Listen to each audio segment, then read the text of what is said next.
नमस्कार दोस्तों, आप सभी का फिर से एक बार बहुत बहुत स्वागत है मेरे चैनल मिथिका में, जहां मैं आप लोगों को ऐसी नई नई कहानियां सुनाती हूं जो आपने पहले कभी नहीं सुनी होगी। और आज मैं आप लोगों को सुनाने जा रही हूं कहानी लोकी और एसगार्ड के दीवार की। एसगार्ड एक ऐसी चमत्कारी जगह है जहां पर नॉर्स गॉड्स ने अपना घर बसाया था। वहां पहाड़ों से भी ऊंचा देवता ओडिन का सबसे बड़ा हॉल वल्हला स्थित था और वहां पहुंचने का एकमात्र उपाय था बाइफ्रॉस्ट, एक इंद्रधनुष का पुल। मगर इतना महान और शानदार महल योटुनहेम के जायंट्स और ट्रोल्स से असुरक्षित।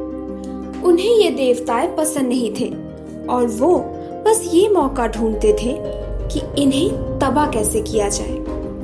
एक दिन जब थॉर, ओडिन का बेटा और एसगार्ड के सबसे शक्तिशाली देवता इन जायंट्स और ट्रोल से लड़ रहे थे, एक अजनबी का आगमन हुआ जो एक घोड़े पे सवार था। इस अजनबी ने उन देवताओं के सामने एक प्रस्ताव रखा। उन्होंने कहा कि वो एक ऐसी शक्तिशाली दीवार बनाएंगे जो उन देवताओं ने पहले कभी नहीं देखी होगी, इतनी ऊंची कि जायंट उसे पार न कर सके और इतना मजबूत कि कोई ट्रोल उसे तोड़ ना सके। और उसके बदले में उन्हें शादी के लिए गॉडेस फ्रेया का हाथ चाहिए और उन्हें आसमान का सूरज और चांद भी चाहिए।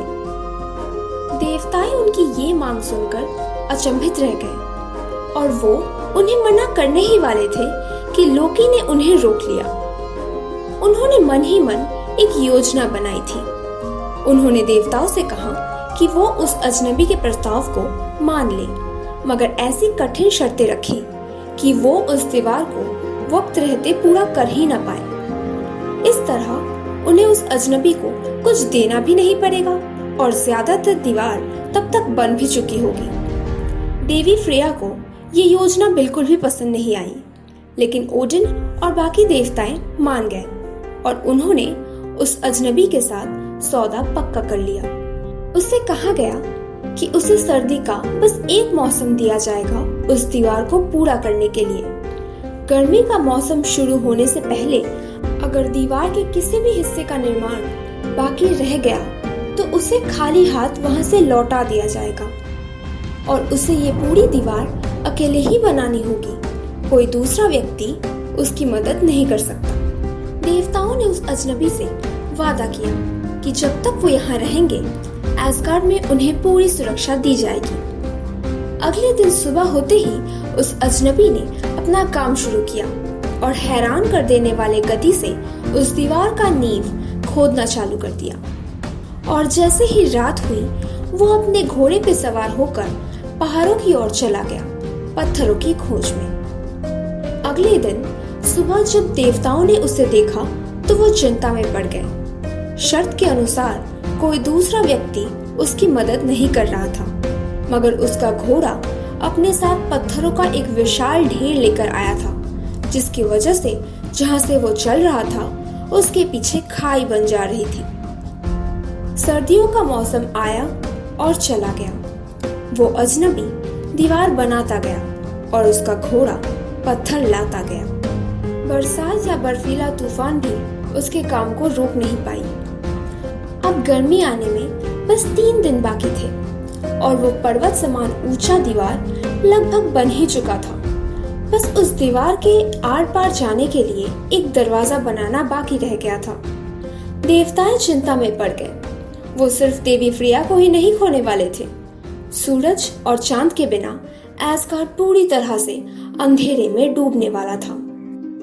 उन्होंने लोकी को धमकी दी कि अगर लोकी ने परिस्थिति को देवताओं के लिए फिर से अनुकूल नहीं बनाया तो वो सब मिलकर लोकी को एक भयानक और दर्दनाक मृत्यु देंगे। लोकी ने सब कुछ ठीक कर देने का वादा किया और वहां से भाग गए। बाहर रात हो चुकी थी और वो अजनबी अपने घोड़े को तैयार कर रहा था एक आखिरी बार पत्थर ले आने के लिए। मगर जैसे ही उसने अपने घोड़े को चलने के लिए अपने पास बुलाया, सामने एक खेत में एक घोड़ी दिखाई दी। वो इतनी खूबसूरत थी कि उस घोड़े ने अपने प्रभु की बात नहीं मानी और रस्सियां तोड़कर उस खूबसूरत घोड़ी की तरफ भागने लगा। उस अजनबी ने बहुत कोशिश की अपने घोड़े को रोकने के लिए, मगर वो घोड़ी जंगल की तरफ भाग गई और उस घोड़े ने उसका पीछा किया। उस अजनबी को पता चल गया कि इसके पीछे जरूर देवताओं की कोई चाल है और उसने गुस्से में आकर अपना असली रूप ले लिया और देवताओं के पास चला गया। वो पत्थरों से बना हुआ एक विशालकाय दैत्य था। इसी बीच थॉर एसगार्ड आ पहुंचे और जब उन्होंने देखा कि उनके महल में एक जायंट खड़ा है, उन्होंने अपने हथौड़े की मदद से उसे मार डाला। बाकी का दीवार उन्होंने स्वयं निर्माण कर लिया और खुशी मनाने लगे। मगर लोकी उन देवताओं के बीच नहीं थे। कई महीनों बाद लोकी एसगार्ड वापस आए और उनके साथ एक तेजस्वी घोड़े का बच्चा भी था जो हवा से भी तेज भाग सकता था। वो इतने महीनों तक कहाँ थे और ये घोड़े का बच्चा उन्हें कहाँ से मिला, इसके बारे में उन्होंने कभी किसी से बात नहीं की। तो दोस्तों, कैसी लगी आप लोगों को आज की कहानी? अगर अच्छी लगी हो तो प्लीज इसे एक लाइक कर दीजिए। नीचे कमेंट करके जरूर बताइएगा कि आप लोगों को ये कहानी कैसी लगी। अपने दोस्तों के साथ शेयर करना बिल्कुल मत भूलिएगा और प्लीज प्लीज प्लीज मेरे चैनल को सब्सक्राइब कर दीजिएगा। मैं आप लोगों से मिलूंगी अगले हफ्ते एक और नई कहानी के साथ।